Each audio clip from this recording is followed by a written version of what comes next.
veo siempre. No me ha dado motivos para pensar que, creo que lo han dicho ya jugadores ayer o antes de ayer, ¿no? Que no somos conscientes de que nos ha costado llevar mucho hasta aquí, como para pensar que somos mejores o que es una eliminatoria fácil o llegar. Es imposible. Creo que todos somos conscientes de lo que nos jugamos mucho y de la dificultad que va a acarrear la eliminatoria. No tiene nada que ver con la liga.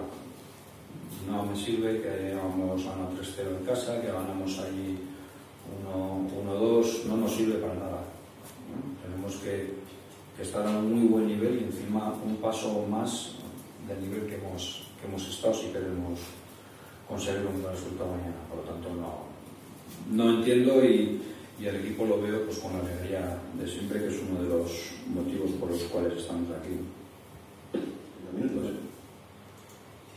No, es que no nos podemos plantear un partido de 180 minutos.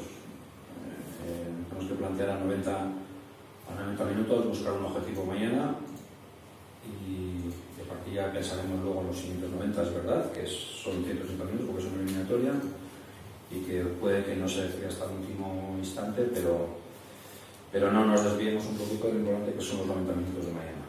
Un poco relacionado con lo que hablábamos antes, no esperemos que luego tenemos un segundo partido en casa, con el ambiente que va a haber, con la gente que va a haber. Tenemos que focalizar la atención en lo más importante ahora mismo, que es qué podemos hacer mañana o qué tenemos que hacer mañana para conseguir un buen resultado.